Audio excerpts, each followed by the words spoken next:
What's going on, guys? UDM here again. I've been getting a lot of Fire Mage questions on stream lately and off stream. So today I'm going to kind of go over the little mini guide again and kind of go over the gear, the glyphs, the talents, and the opener for you guys.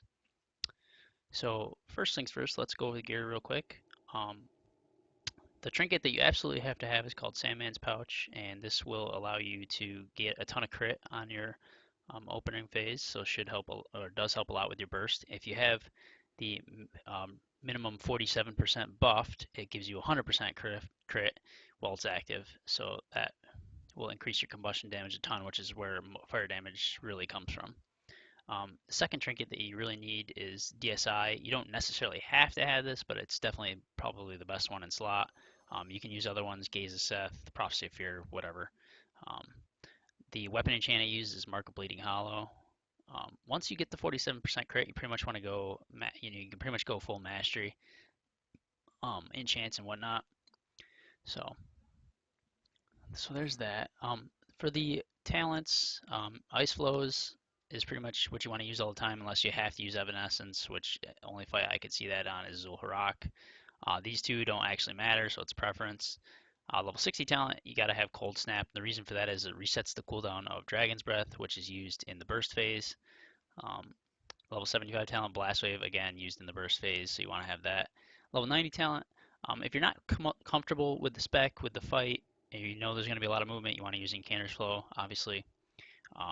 Rune of Power is useful on fights where there's almost no movement, because if you have to recast it again, it's not really actually a DPS increase. And then the level 100 talent is Prismatic Crystals that you want to use in the burst phase.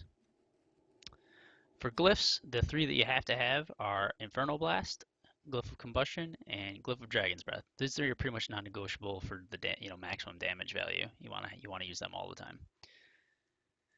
All right. So let's talk about Sandman's Pouch a little bit real quick and how that actually works. Now, Sandman's Pouch is on a 2-minute internal cooldown. It is not like Prophecy of Fear where the internal cooldown resets on boss pull. It is 2 minutes static all the time. So if you equip it, you have to wait 2 minutes.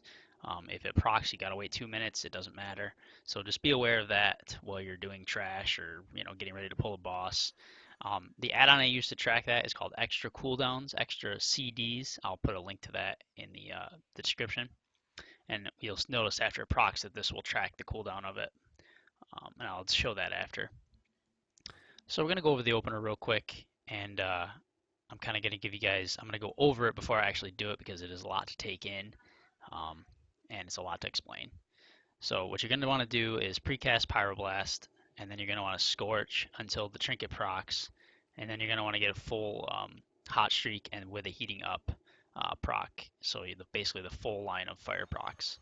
And then once that happens, somebody will probably already have heroed on the pole. You're going to want to hit the legendary ring. If somebody already hasn't hit it, you're going to Prismatic Crystal, and then you're going to do your whole opener, which is a Fireball, Pyroblast, Fireball, Pyroblast, Pyroblast, Pyroblast, Combustion, Inferno Blast to spread the combustion, Dragon's Breath, Cold Snap, Dragon's Breath, Double Blast Wave. Sounds like a lot to get in there, but it definitely is doable in the 12 seconds that you have Crystal. So I'm going to go ahead and do it right now, and hopefully you guys catch it. You might have to rewind and watch, but here we go. So you pre-pot, cast Pyroblast, somebody will Time Warp, wait for the trinket to proc, hasn't proc, there it is. Alright, there we go, legendary ring.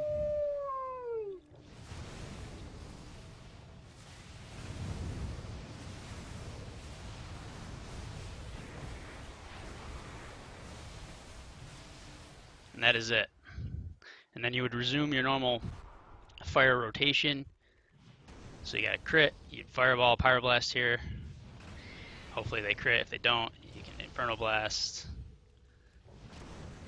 And there are fights, or a lot of times where you want to save Inferno Blast to spread Ignite, like on Zul'Harrak, for example, when the imps are about to come, you save an Inferno Blast, save your Dragon's Breath.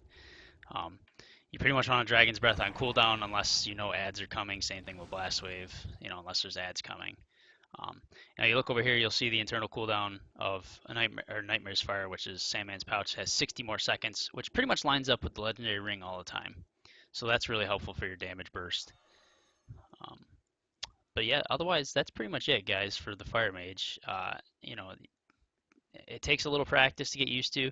If you know you're gonna hold the legendary ring for some reason, which just makes fire a little bit tricky to play. If you're gonna hold the legendary ring and you know your Nightmare Fire, your Sandman's Pouch is coming off cooldown, and you're gonna hold the ring for maybe 20 seconds, 15 seconds, it's better to just stop attacking and wait for the ring to be popped and then resume your, try to do your whole burst phase, because if you don't use these all coincided, your damage will not be nearly as high. But yeah, it's kind of a judgment call. You have to play it by ear and whatnot. So thanks for watching, guys. If you have any questions, feel free to comment below. You can check me out at twitch.tv/undeadmerlin. And or ask me in game anytime. I'm always helpful, always ready to answer any questions. So thanks for watching. Take care.